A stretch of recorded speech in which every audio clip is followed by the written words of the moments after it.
Bonjour à tous les amis, je suis ravi de vous retrouver pour le 20e épisode spécial confinement pour travailler sur la psychologie. Alors aujourd'hui je vous fais cette vidéo de l'extérieur un peu plus tôt que prévu car j'ai ressenti un besoin de sortir, un besoin de me dépenser, un besoin d'évacuer car je ressens par moments les émotions de façon un peu trop forte. Je suis ce qu'on appelle un hypersensible émotif. Et, euh, et à travers ça, par moments, j'ai besoin d'évacuer une part de pression sur mon environnement. Aujourd'hui, la thématique de la vidéo, ça va être comment avec votre psychologie, vous pouvez mieux appréhender les événements de la vie.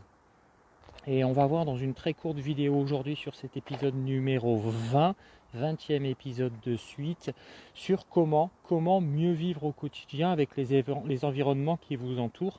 Et on va notamment parler de psychologie positive avec le raisonnement que vous allez avoir en face d'un événement. La première chose que vous devez prendre conscience, c'est que le résultat d'un événement n'est pas dû à l'événement lui-même, mais à la façon dont vous allez interpréter l'événement et sur la façon dont vous allez agir en fonction de l'événement. Ça veut dire quoi? Ça veut dire qu'en face d'un même événement, deux personnes vont réagir totalement différemment. On prend un exemple? Allez, je vous cite un exemple. Imaginons c'est un cas concret qui est souvent utilisé, un businessman et un agriculteur. Ces deux personnes habitent dans la même ville. Le businessman centre-ville, l'agriculteur à 5 km en dehors de la ville. Il se met à pleuvoir. Le businessman qui est dans son beau costard Prada, il va sortir avec le costard sous la pluie et il va vivre l'événement comme une catastrophe. Punaise, il pleut, c'est n'importe quoi, j'abîme mon costard, et il est en colère. À 10 km de là, il y a l'agriculteur qui est dans ses champs, qui n'a pas vu pleuvoir depuis 3 mois. Il se met à pleuvoir, lui, il va être fou de joie, il va être heureux, il va être content et il va demander à ce que ça perdure dans le temps. Pour un même événement, comme on vient de le voir, pour un même événement, vous avez eu deux réactions totalement opposées. Quelqu'un qui voit l'événement comme un problème et quelqu'un qui voit l'événement comme une solution. Et pourtant, l'événement est le même. L'événement, c'est de la pluie. Et bien, dans notre quotidien, c'est à ça que nous sommes confrontés tous les jours. Quelle réaction avez-vous en face d'un événement?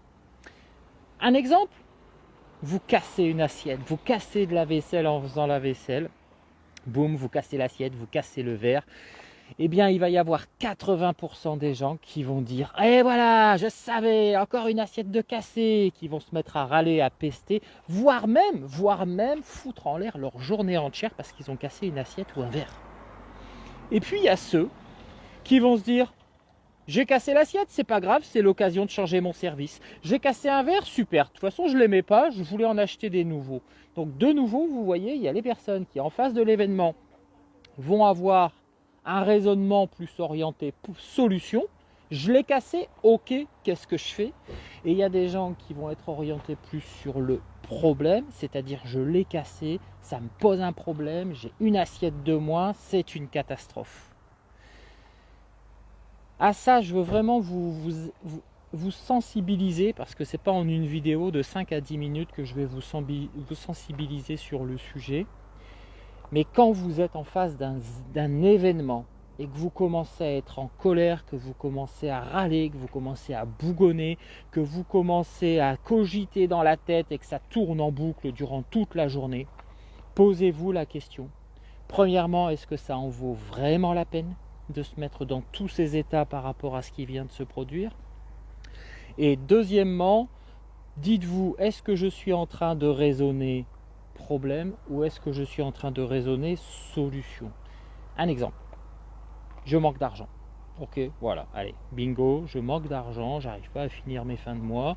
Ça, il y a deux possibilités de le voir.